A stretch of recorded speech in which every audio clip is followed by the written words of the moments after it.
آپ کے ووٹوں سے میں وفاقی وزیر بنا، پھر یہ نہ ہو کہ میں ایم این اے بن کے وفاقی وزیر بن کے تو وہیں کا ہو کے رہ جاؤں۔ میں نے اپنے آپ سے وعدہ کیا کہ میں ہمیشہ آپ کے درمیان آؤں گا اور ہمیشہ آپ کے درمیان رہوں گا۔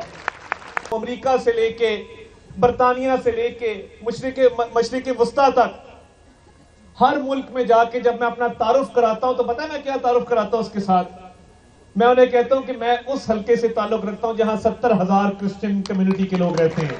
میرے پر زیادہ لازم ہے کہ مائنورٹیز کے حقوق کا تحفظ، کرسچن کمیونٹی کے حقوق کا تحفظ اور ڈیو پروسیس آف لا کی بات کرنا، اور کسی بھی ظلم کے خلاف، کسی بھی تشدد کے خلاف، کسی بھی نفرت کے خلاف اپنی آواز اٹھانا۔ تو ہم نے یہ ملک پاکستان، یہ خدا کی بہت بڑی نعمت ہے۔ آپ سب کو بھی شانہ بشانہ کھڑے ہو کر اس ملک کے لیے اپنا کردار ادا کرنا ہے۔ پاکستان کے لیے کردار ادا کرو گے؟ ہاتھ کھڑے کر کے بتاؤ، پاکستان کے لیے کردار ادا کرو گے؟ پاک فوج کا ساتھ دو گے؟ اس ملک میں امن کا ساتھ دو گے؟ تشدد کو انکار کرو گے؟ انتشار کو انکار کرو گے؟ تقسیم کو انکار کرو گے؟ میں آپ کو یہ بتانے آیا ہوں کہ اس ملک میں اب تشدد اور انتشار نہیں ہو سکتا۔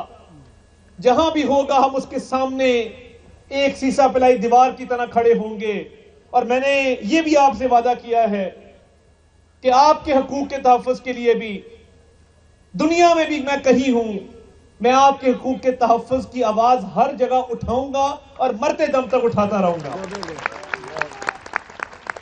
اور اس ملک کی اللہ تعالیٰ خیر کرے، اس ملک پہ برکتیں اپنا فضل نازل کرے۔ یہ ملک ہے تو یہ تمام چیزیں ہیں، یہ ملک ہے تو یہ سیاستیں بھی ہیں، وزارتیں بھی ہیں، یہ سب کچھ ہے۔ تو ہم نے اس ملک کی بات کرنی ہے، اس ملک کا تحفظ کرنا ہے، اس ملک کے مفاد میں چیزوں کو آگے لے کر چلنا ہے۔ تو میں آپ کو کرسمس کی مبارکباد پیش کرتا ہوں، اور میں نے اس دفعہ انہیں کہا ہے ہم اس کا انتظام کریں گے کہ ایک شاندار کرسمس ٹری بھی اس حلقے میں لگنا چاہیے، اور جو کرسمس ٹری لگے وہاں پہ ایک مرکزی جگہ پر بڑا لگے، باقی تو لگتے رہتے ہیں، مگر ایک بڑا ٹری لگے جہاں آپ لوگ جائیں اور جہاں ایک میلے کا سما ہو، آپ سٹاکنگز بھی لٹکائیں، باقی چیزیں بھی وہاں پہ جا کر کریں۔ تو میں خود آ کے اس کی لائٹنگ کا جو ہے وہ انتظام کروں گا، اور آ کے اس کو میں خود روشن کروں گا آپ کے ساتھ۔ پوری ٹیم تیاری کر رہی ہے، محنت کر رہی ہے، اور یہ کرسمس کا موقع ہے اور ہم اس کو بھرپور طریقے سے سیلیبریٹ کریں گے، آپ کے ساتھ مل کے سیلیبریٹ کریں گے، آپ کی خوشیوں میں ہم شریک ہوں گے۔ تو آپ سب کو جو ہے وہ خدا برکت سے نوازے اور آپ پر اپنا فضل کرے، اور آپ سب کو کرسمس کی خوشیاں دوبارہ مبارک۔ میں پاسٹر انور فضل صاحب کیونکہ یہاں نہیں ہے، میری فون پر ان سے بات ہوئی، ان کا بھی شکر گزار ہوں، پاسٹر شوکت فضل صاحب کا بھی شکر گزار ہوں، باقی جتنے میرے بہن بھائیاں کھڑے ہیں جس کا نام نہ لے سکوں معذرت چاہتا ہوں۔ سونیا عاشق صاحبہ ہیں، کاشف سجن ہے، بھائی شاکر ہیں، گلریز بھائی ہیں، چودھری یوسف جاوید صاحب ہمارے ہر دل عزیز چیئرمین، نسیم اختر باڑا بھائی دور سے نظر آ جاتا ہے، ہاتھ کھڑا کر رہا ہے تو مگر وہ دور سے نظر آ جاتا ہے، تو چودھری گوہر پترس صاحب، میں تمام جتنے ساتھی یہاں موجود ہیں، اعظم گھرکی صاحب، علی الیاس صاحب، اور میں سب سے پہلے آپ سب کا شکر گزار ہوں، آپ نے اتنے تحمل سے میری باتیں سنی۔ تو یہ ہمیشہ یاد رکھیے گا کہ آپ کی ہر خوشی میں، ہر غم میں آپ کا یہ بھائی آپ کے ساتھ کھڑا ہے، اور تا قیامت کھڑا رہے گا انشاءاللہ تعالی۔ آپ کو بہت بہت کرسمس کی خوشیاں مبارک۔ اب میرے ساتھ مل کے نعرہ لگائیں گے، پاکستان زندہ باد، پاکستان زندہ باد، پاکستان زندہ باد۔ دیکھیے میں یہ سمجھتا ہوں کہ یہ غیر سنجیدہ کال جو ہوتی ہے نا، سول ڈس اوبیڈینس کی، کبھی بل جلا دیا، کبھی کوئی بات کر دی، تو یہ صرف اسی کے دماغ میں ہوتا ہے جس نے یہ کال دی ہوتی ہے۔ اللہ تعالیٰ کا شکر ہے ہمارے فورن ریمیٹنسز اس وقت بڑھ رہے ہیں، 8.8 ارب ڈالر کے اوپر ہیں، ہماری جو فورن ایکسچینج ریزروز ہیں 11 ارب ڈالر کراس کر گئے ہیں، انٹرسٹ ریٹ 15 کے اوپر ہے، 15% پہ، قائبہ 13% کے اوپر ہے، مہنگائی جو ہے وہ 4.8% کے اوپر ہے، جو ویکلی اس کا آتا ہے ریٹ وہ 3% پہ ہے، یعنی 2018 کے بعد سب سے کم سطح کے اوپر مہنگائی پہنچی ہے۔ تو یہ جو نافرمانی ہے اور یہ تشدد کی سیاست ہے، عوام اس کو رد کر چکے. اگر عوام نے اس کو رد نہ کیا ہوتا تو یہ دوڑ نہ لگاتے, بھاگتے نہ.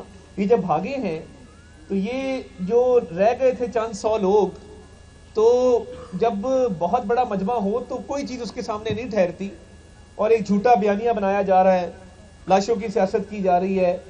تو میں تو صرف یہ پوچھنا چاہتا ہوں کہ دوڑ کیوں لگائی, بھاگی کیوں موقع سے؟ اور یہ سول ڈس اوبیڈینس جو ہے, یہ سول ڈس اوبیڈینس کی جو کال دی گئی ہے, یہ مزے کا خیز ہے اور شرمناک ہے کہ جب کوئی بندہ دوڑ لگاتا ہے نا, اس کو بہانا نہیں ملتا, تو پتہ کیا کہتا ہے؟ وہ کہتا ہے نافرمانی شروع کر دو. وہ بھی تمہاری نافرمانی کی ایسی کی تیسی پھیر چکے, پہلے تم وہاں سے بھاگ چکے, اس کے بعد کس چیز کی نافرمانی ہے؟ تم بچپن سے نافرمان تھے, تم ماں باپ کے بھی نافرمان تھے, تم خدا کے بھی نافرمان تھے, تم بیوی کی بھی نافرمان تھے, تم بچوں کی بھی نافرمان تھے. تو نافرمانی تمہارے خون کے اندر ہے, ازدواجی کرو یا بچوں کی کرو یا خدا کی کرو, یہ تو تمہاری اپنی مرضی ہے کہ تم کس طرح کی نافرمانی کرنا چاہتے ہو. مگر بات یہ ہے کہ لوگوں نے اس کو ریجیکٹ کیا ہے. لوگ چاہتے ہیں کہ لوگوں کے مسائل حل ہوں, مہنگائی کم ہو, گیس آئے گھروں کے اندر, لوگوں کے گھروں میں بجلی آئے, لوگوں کے بچوں کو نوکری ملے. یہ لوگوں کے مسائل ہیں. لوگوں کے مسائل یہ نہیں کہ یہاں پہ دھرنے دینا شروع کر دو.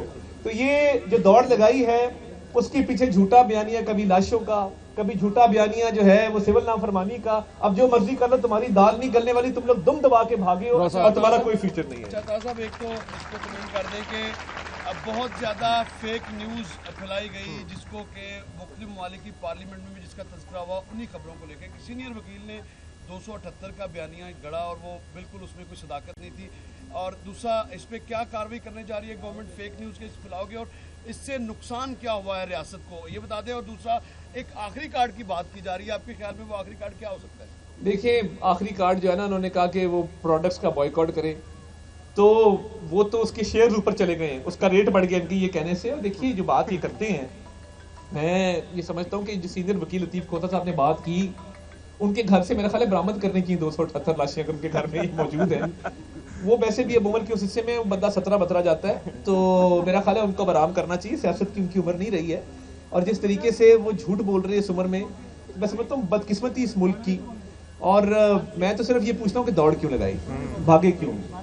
اور اگر یہ اتنی ہی بات ہوتی تو کوئی ایک پوسٹ مارٹم, کوئی ایک ویڈیو سامنے لے آتے, جھوٹی ویڈیوز, غزہ فلسطین کی ویڈیوز کا سہارا نہ لینا پڑتا, پرانی ویڈیوز کا سہارا نہ لینا پڑتا, پرانی پوسٹیں نہ لگانی پڑتی.